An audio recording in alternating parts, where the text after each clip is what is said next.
Hello everyone, this is Pamperchew. This video is going to have clips of the Silicon Graphics Indago2, the green one, and the purple impact version. I just got these a couple weeks ago. I've been watching them for a while now at the store, and finally I decided to get them because the price was lowered. Came with two monitors. One of them is Silicon Graphics, one of them is just another CRT around the same size. I won't go into much detail about these or show them working, but later in the year I will eventually have something to show on them. But currently they are not complete. This one has a hard drive. It might actually have an operating system to boot from. But the issue, I'm still trying to figure out how to make this video signal work with an adapter.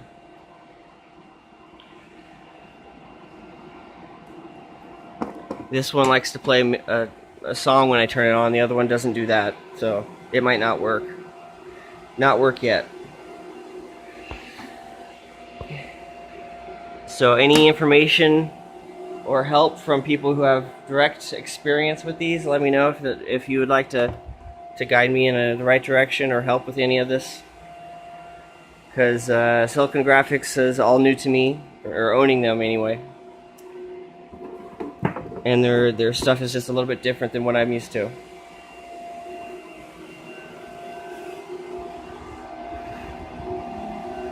And here's the other monitor.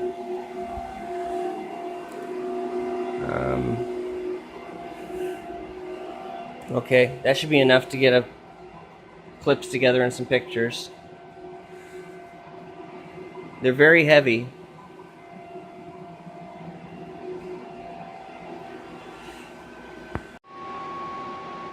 Alright, here's the Impact purple Indigo with the cover off. This has, I think, the 3D graphics card in it.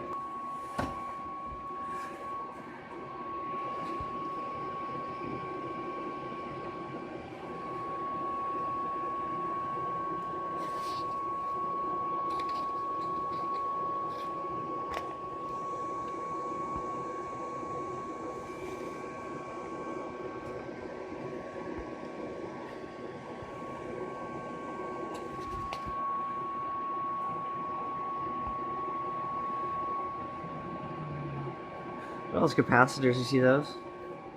The filter capacitors right here. Oh wow. Well, some rework.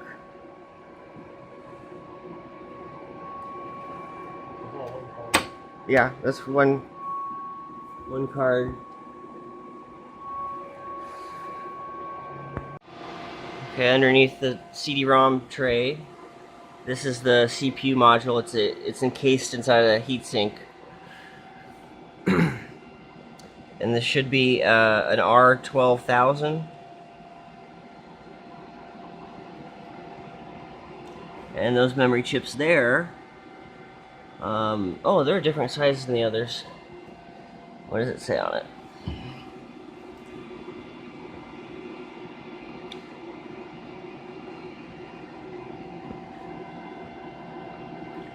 TS 417400.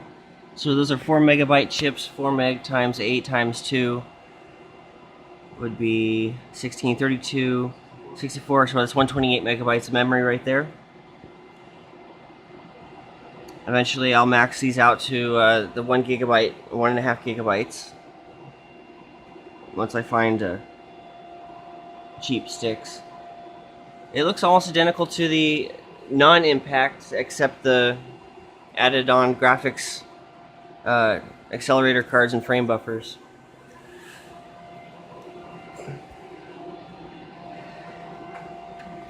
And then this is just a regular Ultra SCSI. The date code on the CPU is 1995. The date code on the chassis says I can find it here. Oh, here it is. It was built in April 1995.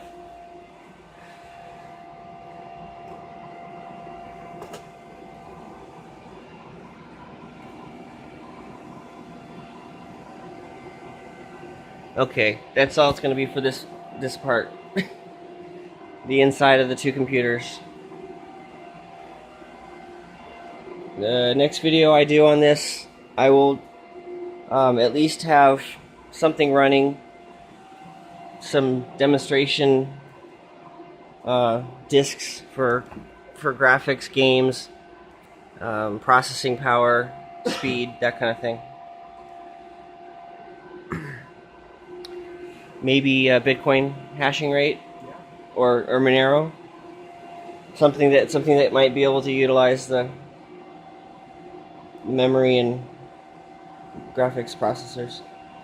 Even that early, it had AES on the CPU. This just kind of sits in like that. I guess I could take the CPU off to show that really quick. Okay, 4 screws are loosened.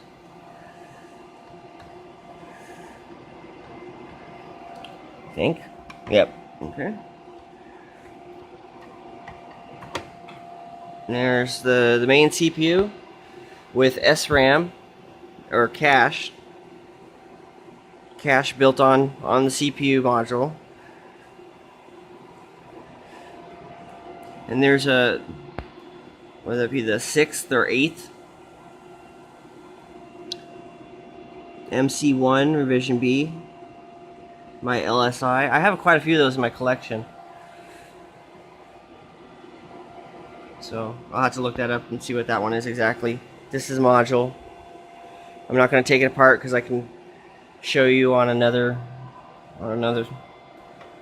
picture, one that's not mine. And it just sits. Try to find the connector. There it goes. And then just press it down. I also need to get some new watchdog timers. Probably order a 10-pack of those because I need them for almost every computer that has one of those. And DVD, SCSI DVD, I'll probably take out of here if I can't find one. And that's about it for now. Oh, more hard drives. I don't have any extra hard drives.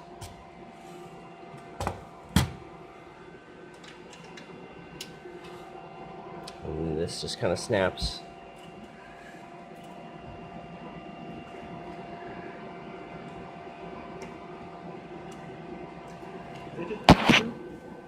It's SCSI. Oh, you mean this connector here? No. No, there's chips on it. It is pass-through, but it's... This one. Wait, this one doesn't have chips on it. The other one did. I guess it's the DVD. It's for SCSI. It's ultra SCSI, ultra wide. And there's one here, one down there. The chips, maybe the chips are on something else? No. I need lots of these for that computer, and this one. I would like to have two of the 36 gigabyte 15K RPM drives, or 18 gig drives would be fine.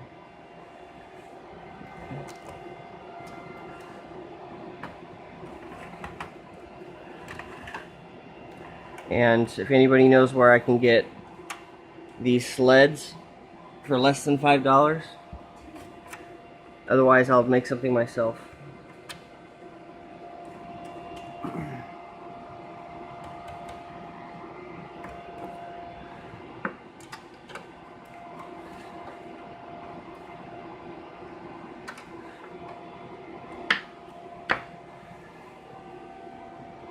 This is the main power switch. The reset switch, I like how it's recessed back there so you can't hit it while you're working.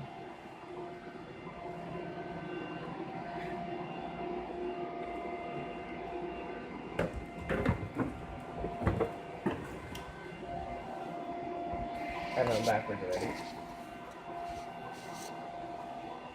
This is the easiest case to open and close. No tools required.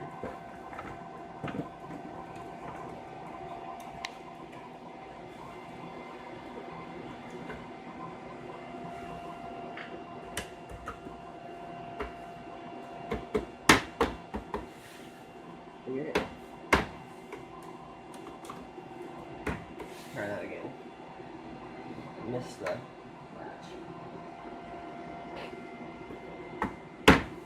Now it's got stuck.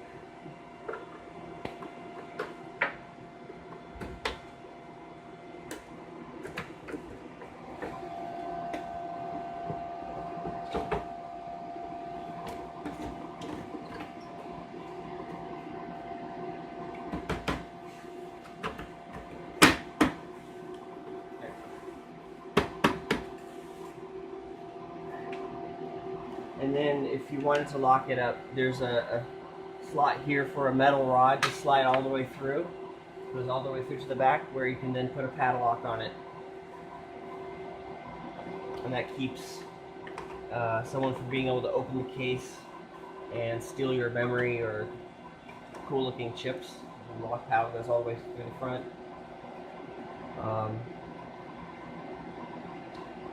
This here would be a spot for a possible tape drive or a magneto-optical disc drive if I can find one. Be very careful with these tabs, they break off easy. And I would hate to destroy something like that. It holds the door shut. Did I get it lined up right? No.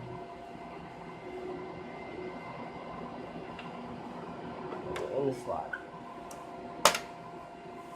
This purple one does not exist in any number you can buy online. There are none on eBay, none on pretty much any website.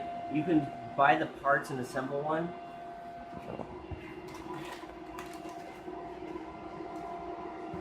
But these, what are they called again? Silicon Graphics Indago2.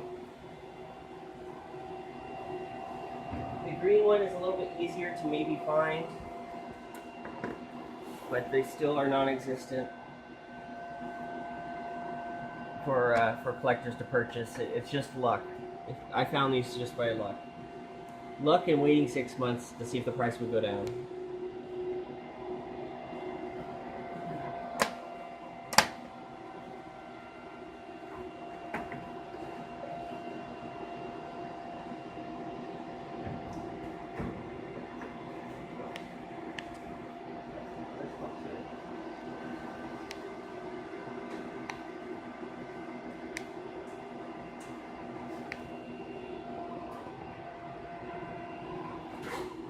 Get a shot of this while it's open. So this is the lower model, the more basic model. I'm turning the light on. Stay farther back. I don't want the reflection of the light. This is the cheaper version of the two. It sold for around $80,000. The base model with nothing in it was $35,000. This one would have been around $80,000. The purple one, I read in that configuration would have been $120,000. This is the same thing. The door opens on the side, but it does not have the 3D accelerator cards. It's kind of interesting how they added on. So I'm not exactly sure if it's just for 3D, or it might even be for live rendering of something. One thing I did notice that is kind of unusual. I'm not sure what these are for. Little neon lamps down by the watchdog timer. There's 2 of them, and they are 3 conductor neon lamps right here. I see. Yeah. They're for some kind of telephone ringer, I'm assuming. Wake on land? Maybe, but they're not in the other one. So I'm just gonna put the case back on.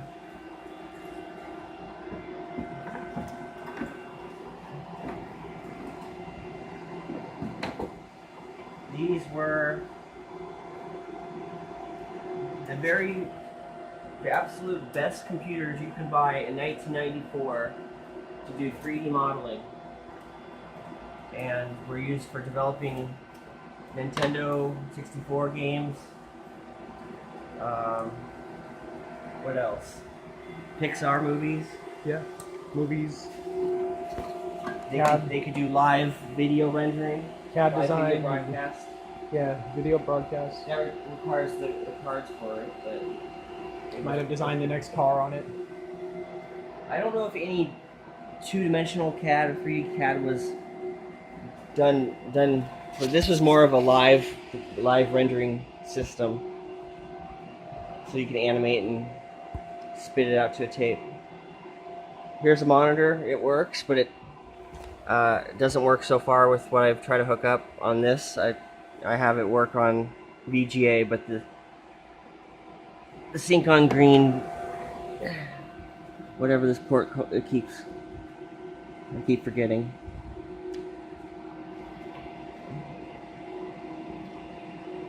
Is that a Wi-Fi connection? Some kind of coax, high frequency connection.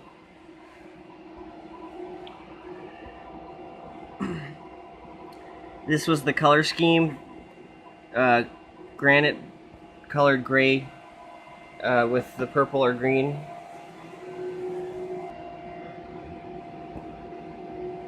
(13W3), that's what it's called. Okay, so maybe in a month or two I'll have these working. Maybe in a month or two I'll have a video of them working.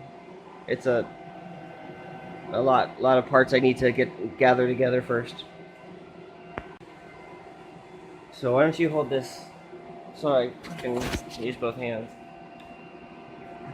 I just wanted to show the card coming out. So they're all attached to each other. So you gotta make sure they all come out in one piece.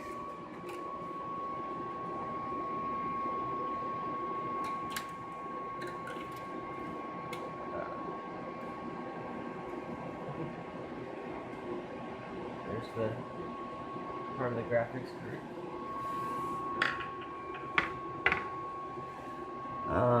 Oh cool, I have some of these in my collection. There we go. Alright, thank you. The zoom is fell off.